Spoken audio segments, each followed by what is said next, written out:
नमस्कार, मैं रचना शर्मा चढ़ती कला टाइम टीवी देख रहे सभी दर्शकों का स्वागत करती हूं। आप देख रहे हैं हरियाणा न्यूज। समाचारों की शुरुआत से पहले एक नजर आज की मुख्य सुर्खियों पर।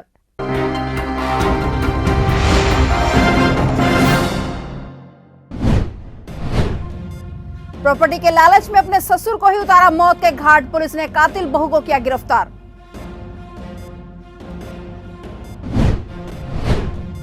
पिछले 1.5 महीने से अधिक समय से सरकार के खिलाफ प्रदर्शन कर रही आंगनवाड़ी कार्यकर्ता, सरकार के खिलाफ की नारेबाजी।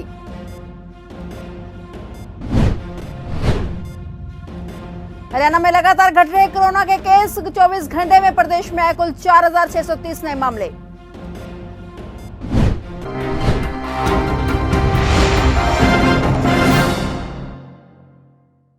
और अब समाचार विस्तार से।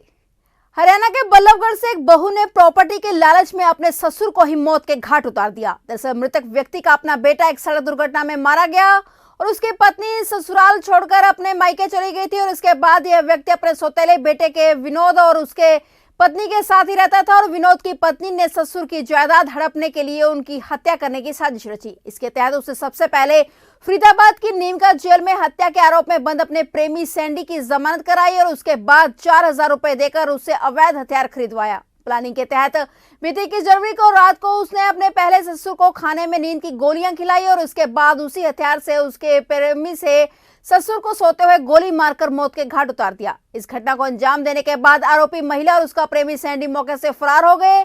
तभी से पुलिस इन दोनों को तलाश कर रही थी और पहले जहां पुलिस उस हत्या की आपसी झगड़े में हुई हत्या मानकर चल रही थी, वहीं कातिल बहू की गिरफ्तारी होने के बाद जब हत्या के राज से पर्दा उठा तो सभी हक्के बक्के रह गए। पुलिस के अनुसार कातिल बहू को बदरपुर इलाके से गिरफ्तार किया गया है, लेकिन उसका प्रेमी सैंडी अभी भी फरार चल रहा है। पुलिस प्रवक्ता सूबे सिंह ने बताया कि जल्दी सैंडी को भी गिरफ्तार कर लिया जाएगा। वहीं पर आरोपी बहू को पुलिस ने कोर्ट में पेश कर दिया है और जहां से उसे न्यायिक हिरासत में जेल भेज दिया गया है।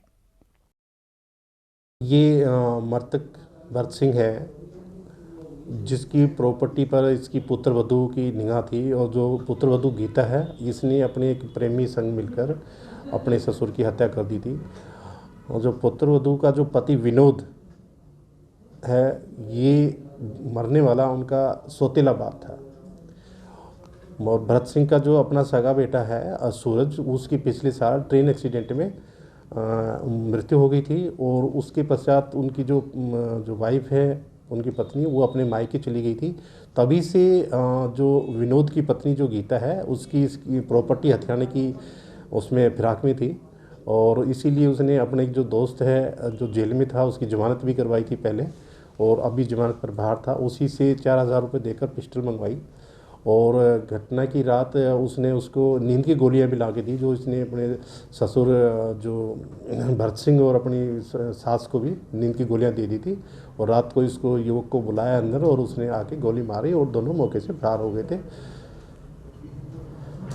तो क्यों मारा है, अब तक पूछताछ में क्या पता लगा है? और ये प्रॉपर्टी का था सारा कि भाई प्रॉपर्टी हमारे नाम कर दो, आपका जो एक बेटा है वो तो मर गया और वो घर से निकल गई है, लेकिन प्रॉपर्टी हमारे नाम करो।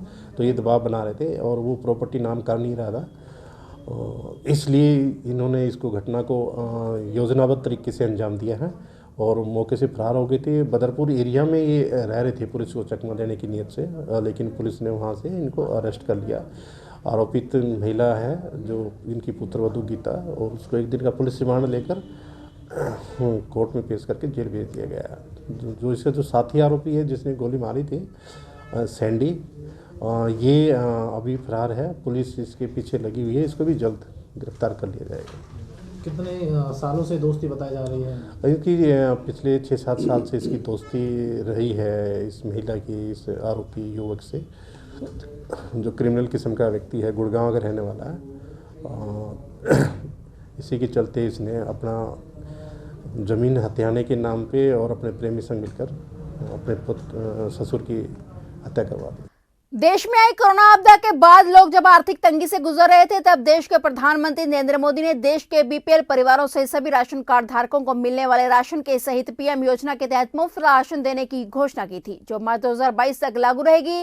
लेकिन दिल्ली से सटे फरीदाबाद के इमामुद्दीनपुर के मौजूदा सरपंच के भाई का एक ऐसा गौरवधंधा सामने है जिसे सुनकर आप हैरान रह जाएंगे। बता दें कि सरपंच के भाई पर आरोप लगे हैं कि ये पिछले 7 सालों से इमामुद्दीनपुर में डिपो चलाता है, लेकिन उनके अपने नाम पर कोई डिपो नहीं है और ये अनपढ़ है। लेकिन इसके सरपंच भाई ने अपने एक दोस्त जो कि एक कंपनी में ड्राइवर का काम करता है उसके नाम पर डिपो लेकर अपने भाई को चलाने के लिए दे रखा है और यही पिछले 7 सालों से गाँव में डिपो होल्डर बनकर डिपो चला रहा है। लेकिन पिछले कोरोना काल से ये कथित डिपो होल्डर जिसका नाम भीम है न केवल गरीब बीपीएल लोगों के हक का राशन हड़प रहा है बल्कि गांव में मर चुके लोगों के राशन के भी डकार कर प्रधानमंत्री योजना को पलीता लगा रहा है और हरियाणा सरकार को बदनाम कर रहा है। कई बार लोगों ने उसे पीएम योजना का मुफ्त राशन देने की मांग की है, लेकिन यह लोगों को यह बात कहकर पल्ला झाड़ लेता है कि सरकार पीछे से राशन ही नहीं भेज रही है तो वे कहां से दे। बता दें कि इतने बड़े गोरखधंधे को ये केवल अकेला अंजाम नहीं दे रहा है, इस गोरखधंधे में इसके साथ खाद्य आपूर्ति विभाग के अधिकारियों की मिलीभगत की बू आ रही है। यह आरोप कोई और नहीं गांव के ही लोगों ने लगाए हैं। वह ही अब देखना होगा कि पीएम योजना को पलीता लगाने वाली इस कथित डिपो होल्डर भीम व अधिकारियों के मिलीभगत पाए जाने पर खाद्य आपूर्ति विभाग के अधिकारियों पर हरियाणा सरकार क्या संज्ञान लेती है। अपना नाम बता दीजिए, क्या पद है आपके पास? वीरेंद्र सिंह नाम है मेरा। किस पद पर तैनात है और कहाँ पर है? Inspector food and supply Ballabhgarh में। अच्छा, वीरेंद्र जी, इमामुद्दीनपुर, शाहजहाँपुर और चांदपुर, हाँ जी। पहले तो बात करूँगा कि इन्होंने प्रधानमंत्री जो गेहूं का जो अन्न का जो फ्री का जो वो आया था राशन, इन तीनों डिपो वालों ने किसी को बांटा नहीं है, क्या कहना चाहेंगे आप? एक कतई इसमें इमामुद्दीनपुर वाले के खिलाफ हमने लिख दिया और ये 2 और चेक करेंगे दोनों। हमने आपको लगभग 5 से 6 दिन हो गए हैं, हाँ जी। आपको बताया था तो सिर्फ एक डिपो धारक के खिलाफ लिख के दिया, आपने क्या कार्रवाई लिख के दी है? उसके खिलाफ लिखा, उसका डिपो रद्द कराएंगे। क्यों रद्द कराएंगे, क्या वजह क्या है? वो खुद भी नहीं चलाता, उसमें कमी भी वितरण में। वो तो उसके नाम ही नहीं है, जो भीम सिंह चला रहा है सरपंच का भाई दबंगई से, वो तो उसके नाम भी नहीं है 7-8 साल से, तो वो कैसे चला रहा था वो? लेकिन अभी नोटिस में तो अभी आया 7 साल से एक आदमी डिपो चला रहा है, सरकारी राशन लोगों का बेच रहा है, हड़प रहा है। आपको, आपके अधिकारियों को पता नहीं था क्या? नहीं। इतनी बड़ी लापरवाही, ड्यूटी में आपकी लापरवाही नहीं है क्या? दूसरा सबसे बड़ी बात ये होगी कि जब नॉमिनी नहीं है भाई साहब, वो कुछ भी नहीं। ऐसी बात नॉमिनी भी बांट सकता। नॉमिनी भी नहीं है वो, नॉमिनी कुछ भी नहीं है। कौन? वो नॉमिनी भी नहीं है कौन? भीम सिंह। हाँ, नॉमिनी। एक दूसरे जिसके नाम से डिपो अलॉट है, सीधी सी बात होगी कि उसके बगैर साइन करे हुए गेहूं किस तरीके से दिया जा रहा था? गेहूँ तो नॉमिनी भी ले से रिसीव कर सके उसका। रिसीविंग या नॉमिनी का तो सरकार कोई ने प्रावधान 2 नहीं है साहब। नहीं, सरकार ने 2 नॉमिनी बना रखे। नॉमिनी में फैमिली मेंबर आते हैं या यार दोस्त भी आ सकते हैं जी? बाट उसका नजदीकी कोई भी नॉमिनी में फैमिली मेंबर, बेटा, नजदीकी पति, कोई भी जो पत्नी। उसका हेल्पर है, उसकी सहायता कर सके, कोई सब बन सके तो। अच्छा, तो ये नॉमिनी बनकर चला रहा था। लेकिन रिकवरी रिकवरी जो प्रधानमंत्री का जो फ्री का अनाज बांटना था गरीब आदमियों को, हाँ। वो इन्होंने नहीं बांटा, तेल इन्होंने नहीं बांटा, चीनी इन्होंने नहीं बांटा, जो बीपीएल परिवार को मिलनी तेल तो चाहिए थी। फिलहाल आ ही नहीं रहा। अभी नहीं आ रहा है, लेकिन पहले कह रहा हूँ, पहले आता था तब भी पहले नहीं ऐसे नहीं हो बांटा। सके, नहीं बांटा, बिल्कुल नहीं बांटा। तेल तो अब कई महीने से बंद है। कई महीने से बंद है। चीनी आ रही है, लेकिन वो भी नहीं बांट रहे। चीनी केवल बीपीएल पे। वहाँ कुछ हमें ऐसे बीपीएल परिवार मिले जिनके परिवार के सदस्य मर चुके हैं, 2-2, 3-3 सदस्य मर चुके हैं। उनको ये बताया गया कि तुम्हारा इनमें से मर गया इसलिए आपको राशन नहीं मिलेगा, जबकि ऑन रिकॉर्ड अब भी चढ़े हुए हैं और डिपो धारक भीम सिंह उनका राशन आज भी हड़प रहा है। वो देख लेंगे, वो काटेंगे, वो काट देंगे। मैं 7 साल से आप लोगों को वो ये तो देखो, कार्ड होल्डर का काम है, मेंबर का कटवाना। जब खुद जी डिपो होल्डर बता रहा है कि आप कट गया, तो कार्ड होल्डर क्या कर सकते? कार्ड होल्डर की खुद की जिम्मेवारी कटवाना। कार्ड होल्डर क्या नाम है आपका? संजय है जी मेरा नाम। संजय जी, कौन सा डिपो है आपका? कहाँ, कौन से गाँव में डिपो है? डिपो है इमामुद्दीनपुर का जी। आपके ही नाम है? हाँ जी, हाँ क्या जी। करते हैं आप? मैं गाड़ी चलाता हूँ इसमें ऑक्सीजन की। इसमें लिंडे कंपनी में कब से चला रहे हैं? मेरे तो हो गए साहब 2013 से चला रहा हूँ मैं। 13 से चला रहे हैं आप? 8-9 साल हो गए जी। और कोटा लिए कितने दिन हो गए आपको? साहब जो वो सुभाष सरपंच बने थे शुरू में जी, हाँ, जब भी लिवाया था। लगभग 7-8 साल हो गए। हाँ जी, हाँ जी। सुभाष आपका दोस्त है? साहब मेरा वो क्लास फेलो है, मेरा भाई भी है, सब कुछ है जी। अच्छा, वो भी यहाँ गाड़ी चलाता था? वहाँ चलाते थे, वो भी सरपंच चलाते बनने के बाद छोड़ दिया? थे। हाँ जी, वो हम चलाते थे पहले साहब वहाँ बल्लभगढ़ मंडी में। लेकिन जो कोटा चला रहे हैं, आपका नाम कोटा है, चला उसका भाई का, सरपंच का भाई भीम 7 साल से 8 साल से? नहीं साहब, बीच में पहले वो किसी और के नाम था, किसी और पे था जी वो। ये तो अब इसने मेरे हिसाब से 2 या 3 नाम से दिया है। यानी पहले कोई और चलाता अब था वो उसे। प्रधानमंत्री अन्न योजना जो आती है फ्री की, इधर देखो आप, तो वो क्या नाम है, अनाज में घोटाला कर रहे हैं, गरीब आदमी को हक मार रहे हैं। साहब ऐसे में गरीब क्या आदमी कहना हक चाहेंगे? मार रही है, तो मैं चाहता हूँ मेरा बेस मेरा राशन रद्द कर दिया जाए साहब। मैं तो ये चाहता हूँ, अगर गरीबों को हक मार रही ये है जो राशन उतार रहे हैं, हर महीना भीम जाता है उतारता है, साइन किसे कराते हैं? आपसे कराते हैं? अपने करते हैं? साहब पहले तो मेरे ही होते थे, हाँ। पर अब मेरे को टाइम नहीं मिलता, तो पता नहीं वो भीम अपने करता है या मेरे करता है, मेरे को नहीं पता कितने है। सालों से? पता नहीं साहब, कभी कभार बीच बीच में तो करा भी लेते हैं, पर परमानेंट तो मेरे नहीं होते थे। 7-8 साल में कितनी बार गए आप? बार गया 7 साल में। मैं गया हूँ कम से कम साल में दो एक बार तो चला ही जाता हूँ साहब, दो साल तीन में बार। 2 बार जाते हैं। हाँ जी। लेकिन आपको नहीं पता था कि आपके नाम से जो हर महीने साइन हो रहे हैं। राशन जो लिया जा रहा है, लोगों को पूरा मिल नहीं रहा, साइन आपके हो रहे हैं, सारा फर्जी 420 420। साहब अगर ये कोई फर्जी कर रहे हैं तो साहब वो तो मैं तो सोचा मैं गरीबों के लिए ना जा रहा तो कोई बात नहीं, मेरे इसमें कोई दिक्कत नहीं है। अगर फर्जी वो काम कर रहे हैं साहब, इसमें तो मेरे को दुख होगा तो जेल जाएगा तो कुछ कौन जाएगा? साहब। जेल तो मैं ही जाऊँगा और कौन जाएगा तो जी। आपके साथ धोखा नहीं किया सरपंच ने, उसके भाई ने? चलो साहब, उनका काम उनका साथ, मेरा आप दोस्त बता रहे हैं, भाई बता रहे हैं, लेकिन भाई और दोस्त साहब जो देखो मेरा काम जो था मैंने कर दिया, अब वो कैसे कर रहे कैसे नहीं कर रहे इस चीज़ की तो वो जाने। सरपंच से बात नहीं की आपने? साहब सरपंच से मैंने कल बात की थी जी, साहब, हाँ हाँ। उन्होंने बोला था जी कि देख भैया संजय, जो कुछ गांव में सब कुछ भी लगा लो, कहीं भी लगा लो, 2-4 विपक्ष के जरूर रहते हैं। आप गांव में मेरे पास आओ और मैं आपको घर घर लेके चलता हूँ, और कोई आपके लिए ये कहते कि आपका राशन नहीं बट रहा, सही नहीं बट रहा, तो साहब उससे ज़्यादा और मैं क्या कर लेकिन हम सकता गाँव हूँ। में गए हैं, बहुत से आदमियों से बात हम की है, अनजान और लोगों उन्होंने के पास गए अनजान थे। लोगों के पास गए। हम लोग पक्ष विपक्ष हमें नहीं पता क्या है, हमें नहीं। राजनीति वो से लोगों हमें का मतलब नहीं है। अब अगर पक्ष वाली बात करें तो पक्ष वाले तो उनके फेवर में बोलेंगे ना, विपक्ष साहब वाले तो मैंने बोलेंगे। कहा, मैंने उनसे रात ये भी बोल दिया, अगर ये भैया कोई घपले वाली बात है तो भैया मैं बिल्कुल हाथ नहीं दूंगा इसमें, मैं अपने हाथ खींच लूंगा, मैं राशन कोटा रद्द करा दूंगा। जो यहाँ तक कि मरे जो लोग जो मर चुके हैं आपके गांव में, उनका भी राशन खा रहा है वो, बताइए। और वो फंसे कौन? आप। पिंजौर क्षेत्र में आने वाली डीएलएफ कॉलोनी के दर्जनों परिवारों ने देश के प्रधानमंत्री नरेंद्र मोदी सरकार की जनहित व राष्ट्रवादी नीतियों और हरियाणा की मनोहर सरकार के लोक कल्याणकारी नीतियों से प्रभावित होकर भारतीय जनता पार्टी की सदस्यता विधिवत रूप से ग्रहण की। अंबाला लोकसभा के सांसद व पूर्व केंद्रीय राज्य मंत्री रतनलाल कटारिया ने पूर्व विधायक लतिका शर्मा एवं जिला पंचकुला के अध्यक्ष अजय शर्मा व मंडल अध्यक्ष नराता राम की उपस्थिति में इन दर्जनों परिवारों के लोगों को भाजपा का पटका पहनाकर विधिवत रूप से भारतीय जनता पार्टी के परिवार में सम्मानित किया। इस ज्वाइनिंग के कार्यक्रम में बोलते हुए सांसद रतनलाल कटारिया ने सबका भाजपा परिवार में स्वागत किया और साथ ही उन्हें विश्वास दिलाया कि भारतीय जनता पार्टी एक परिवार की तरह अपने प्रत्येक सदस्य को मान सम्मान देती है और हर सुख दुख में साथी बनकर चलती है। उन्होंने कहा कि इन्हीं सरकारों के कारण आज भारतीय जनता पार्टी के परिवारों की सदस्यों की संख्या 11 करोड़ से भी ऊपर पहुंच चुकी है। देखिए, भारतीय जनता पार्टी का परिवार लगातार देश में बढ़ रहा है। यद्यपि हरियाणा में तो कोई चुनाव नहीं है, लेकिन फिर भी लोग भारतीय जनता पार्टी से जुड़ रहे हैं। लोगों ने हमारी कथनी और करनी को देखा है, लोग हमारी लीडरशिप को देख रहे हैं कि आदरणीय मोदी जी हैं, आदरणीय मनोहर लाल जी हैं, निस्वार्थ भाव से पारदर्शी तरीके से हरियाणा की जनता की सेवा कर रहे हैं। हर क्षेत्र के अंदर देश आगे बढ़ रहा है, इसलिए लोग जो हैं वो भारतीय जनता पार्टी की ओर आकर्षित हो रहे हैं।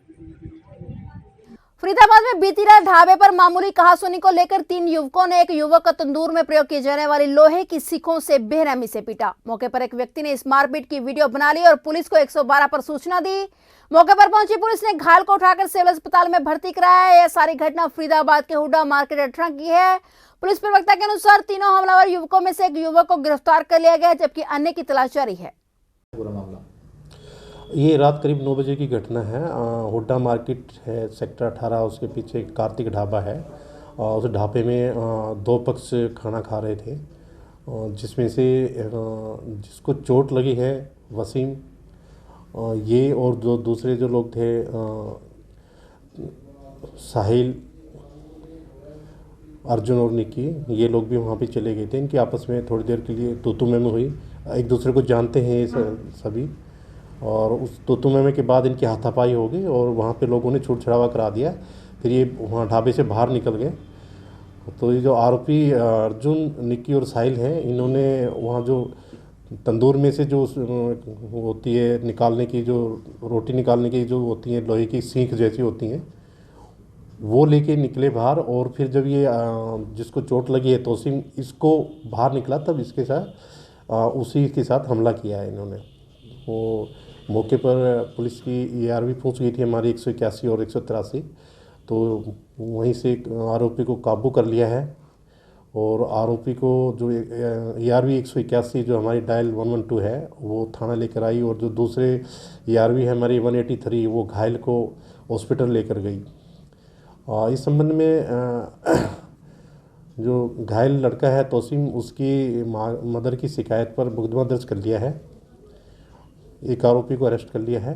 अन्य 2 आरोपी हैं, उनको भी जल्द अरेस्ट कर लिया जाएगा। उनकी पहचान हो चुकी है और ये आपस में एक दूसरे को जानते हैं। लंबित मांगों को लेकर पिछले 1.5 महीने से अधिक समय से सरकार के खिलाफ प्रदर्शन कर रही आंगनवाड़ी कार्यकर्ताओं ने करनाल में अनोखे तरीके से अपना विरोध जताया। हड़ताल के 52वें दिन जिले के आंगनवाड़ी कार्यकर्ताओं ने शहर के सेक्टर 12 स्थित पार्क में इकट्ठे होकर सरकार के खिलाफ न सिर्फ नारेबाजी की बल्कि ट्रैक्टर ट्रॉली पर सवार होकर शहर में एक शक्ति प्रदर्शन करते हुए सरकार को चुनौती भी दी। आंगनवाड़ी वर्कर और कार्यकर्ताओं ने पहले केंद्र की मोदी सरकार और प्रदेश की खट्टर सरकार को अपनी नारेबाजी के जरिए निशाने पर लिया और इसके बाद आंगनवाड़ी कार्यकर्ताओं ने ट्रैक्टर ट्रॉली पर सवार होकर शहर की सड़कों पर शक्ति प्रदर्शन किया। इस दौरान आंगनवाड़ी कार्यकर्ताओं के प्रदर्शन को किसानों का भी समर्थन मिला। अन्नदाता के समर्थन से निकाली गई ट्रैक्टर रैली शहर की सड़कों से होती हुई कमेटी चौक पर जाकर संपन्न हुई। सीएम सिटी की सड़कों से निकलती हुई आंगनवाड़ी कार्यकर्ता सरकार पर जमकर बरसी। पुंडरी PWD रेस्ट हाउस में जेजेपी नेता राजू पाई ने पुंडरी हलके के लोगों की समस्याएं सुनी और राजू पाई ने कहा कि हलके में किसी को भी कोई भी समस्या नहीं आने दी जाएगी। जहां भी किसी को भी उनकी आवश्यकता पड़ती है वे झिझक उनके पास आए नेता के काफी लोगों की समस्याओं का समाधान मौके पर ही करवाते हैं। इस मौके पर सैकड़ों की संख्या में लोग अपनी समस्याओं को लेकर पहुंचे। पिछले 6 महीने से कि भाई महीने के 2 बार सेकंड सैटरडे और लास्ट वाले सैटरडे हमने 2 दिन फिक्स किए हुए हैं कि भाई हम रेस्ट हाउस में जो भी हमारे हल्के के लोग हैं, 36 बिरादरी के लोग हैं, उनकी कोई भी समस्या होती है वो हमारे संज्ञान में लेकर आए और उनका समाधान कराने का हम प्रयास करते हैं। इसलिए आज हम रेस्ट हाउस आए हैं और जितने भी हमारे हल्के से लोग आए हैं मिलने के लिए, कोई समस्या है तो उनको सुनेंगे, उनका समाधान का प्रयास करेंगे। आप 2-4 बार यहाँ मीटिंग कर भी चुके हैं, तो कितना लगता है आपने प्रयास आपके सार्थक हुए हैं? देखिए, अगर व्यक्ति कोई भी काम शुरुआत करता है, जब हमने फर्स्ट टाइम यहाँ पर मीटिंग रखी तो लोग आए थे, जो उनकी समस्याएं उनका समाधान हमने प्रयास किया, वो समाधान हुए, तभी हमें हौसला मिलता है कि भाई हाँ अधिकारी सुनते हैं, सरकार में ऊपर को काम लेके तो काम होते हैं। अगर हमारे एक बार में ही हम कोई लोगों के समाधान का प्रयास करें, वो समाधान ना हो तो फिर आदमी डिमोरलाइज होता है। मुझे तो हर बार हौसला मिलता है कि जब हम कोई समस्या सुनते हैं तो प्रशासनिक तौर पर, चाहे हम यहाँ पर हमारे हल्के में या फिर जिला स्तर पर कोई भी अधिकारी कोई काम होते हैं तो वो जो प्रमुखता से जो मैं उनकी जो लोगों के काम उनके सामने रखता हूँ तो उनको बिल्कुल करने का प्रयास करते हैं। तो इसलिए ये जो हमारा विजन है, अब तो हम महीने में 2 बार सुनते हैं। अगर इस तरीके से हमें हमारे जो लोगों का रिस्पॉन्स मिलता रहा और लोगों का हम समाधान अच्छी तरीके करवाते रहे तो फिर हम निश्चित तौर पर मेरा प्रयास है कि हम महीने में 3 या 4 बार हम लोगों से मिलें और उनकी समस्याओं का आपकी रहनुमाई में हरियाणा में लगातार घट रहे कोरोना मामलों के बीच पिछले 24 घंटे में मिले मामलों की संख्या 5000 से कम रही, लेकिन मौत का आंकड़ा अभी भी कम नहीं हो रहा है। पिछले 24 घंटे में प्रदेश भर में कुल 4630 नए मामले आए और इसी बीच कोरोना से मरने वालों की संख्या भी 19 रही। गुरुग्राम, हिसार, पानीपत, पंचकुला में 3-3, कुरुक्षेत्र में 2 और फरीदाबाद, करनाल, सिरसा और यमुनानगर समेत 5 जिलों में 1-1 मरीज की कोरोना से मौत हुई है। इसी के साथ सूबे में अब तक मिले कुल संक्रमितों की संख्या बढ़कर अब 9,37,606 पर पहुंच गई है। कोरोना की तीसरी लहर के बीच अब प्रदेश सरकार ने रियायतें भी देनी शुरू कर दी हैं। बता दें कि बाजार खुलने का समय पहले ही शाम 6 बजे से बढ़ाकर 7 बजे तक कर दिया गया है और इसी के साथ अब राज्य में मल्टीप्लेक्स और सिनेमाघर भी 50% क्षमता के साथ खोले जा सकते हैं। 1 फरवरी से 10वीं से 12वीं के स्कूलों के साथ ही विश्वविद्यालय और कॉलेज समेत तमाम शैक्षणिक संस्थानों को भी खोला जा सकेगा। प्रजापिता ब्रह्मा कुमारी निसिंग बसली, रसीना और करनाल से माउंट आबू शांतिवन में जाते हुए निर्मला और उर्मिला बहन ने बताया कि शांतिवन में पहुंचकर शांति तो मिलती है और बाबा से मिलने का भी मौका मिलता है। गरुड़ा से पंकज भाई ने बताया कि मैं 11 वर्षों से सोलर पावर प्लांट में सेवा कर रहा हूं और यह वार्ड में पहले नंबर पर सोलर पावर प्लांट लगा हुआ है जो कि 55 एकड़ में लगाया गया है, जिससे बिजली उत्पन्न करके मधुबन और मोहनी में यहीं से बिजली जाती है।